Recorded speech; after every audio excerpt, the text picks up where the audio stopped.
काय मंडळी, तुमच्या पण तोंडाला पाणी सुटलं ना हे मटण बघून? तर चला मग आपण हे चमचमीत मटण बनवायला घेऊयात। त्यासाठी एका लोखंडी कढईत आपल्याला सुकं खोबरं भाजून घ्यायचं आहे। त्यात थोडंसं तेल शिंपडून आपण ते भाजून घेऊयात। त्यातच आपण आपले आता घरचे मसाले टाकून घेऊया, जसं की लवंग, दालचिनी, खसखस, वेलची, जे कोणते मसाले आपल्या घरी अवेलेबल असतील ते।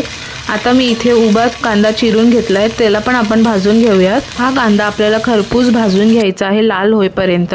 इथे मी मटण स्वच्छ धुवून घेतलं आहे आणि मगाशी आपण जे खडे मसाले भाजले होते ते आपण आता मिक्सरला वाटून घेऊया। ते वाटल्यानंतर त्यामध्ये भाजलेला कांदा टाकून ते पण आपण मिक्सरला लावून घेऊयात। हिरव्या वाटण्यासाठी इथे आलं, लसूण, कोथिंबीर, कढीपत्ता, पुदिना घेतला आहे।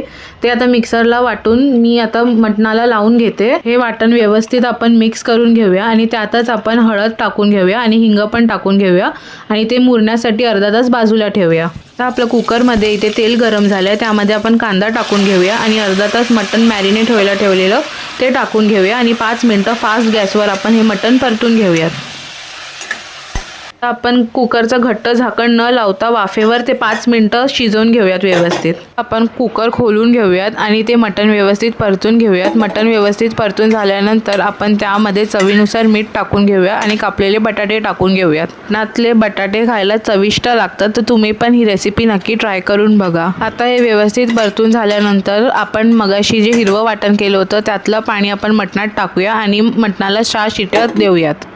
आता इथे शिट्या होईपर्यंत एका साईडला आपण वाटण परतून घेऊयात। इथे मी तेल घेतलं आहे आणि त्यात मगाशी जे वाटण आपण मिक्सरला लावून घेतलं होतं ते वाटण आता आपण तेलात टाकून व्यवस्थित परतून घेऊया। इथे मी साधे घरचे मसाले घेतले आहे आणि त्यात फक्त एक काळा मसाला ॲड केला आहे, ते आपण या वाटणात टाकून ते व्यवस्थित मिक्स करून घेऊयात। ते वाटण व्यवस्थित आपण 5 मिनिटं परतून घेऊयात आणि झाकण ठेवून ते व्यवस्थित शिजून घेऊयात, म्हणजे ते तेल सुटेपर्यंत शिजलं पाहिजे व्यवस्थित।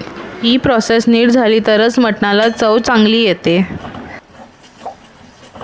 आता आपण कुकर खोलून घेऊयात आणि चमचा एकदा फिरवून घेऊया आणि मगाशी जे आपण वाटण बनवलं होतं ते या मटणामध्ये टाकूया आणि व्यवस्थित मिक्स करून घेऊयात।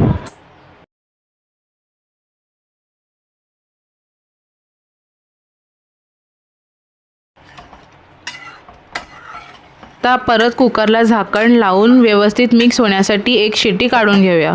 इथे मटणाला एक शिट्टी होईपर्यंत हातावरची बाजरीची भाकरी बनवून घेऊयात।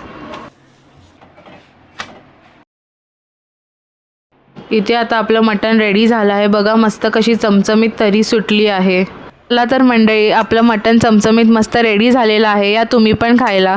आणि जर तुम्हाला माझे व्हिडिओज आवडत असतील तर माझ्या इंस्टाग्रामच्या पेजला आणि यूट्यूबवर नक्की सबस्क्राईब करा। आता भेटूया नेक्स्ट व्हिडिओमध्ये, बाय।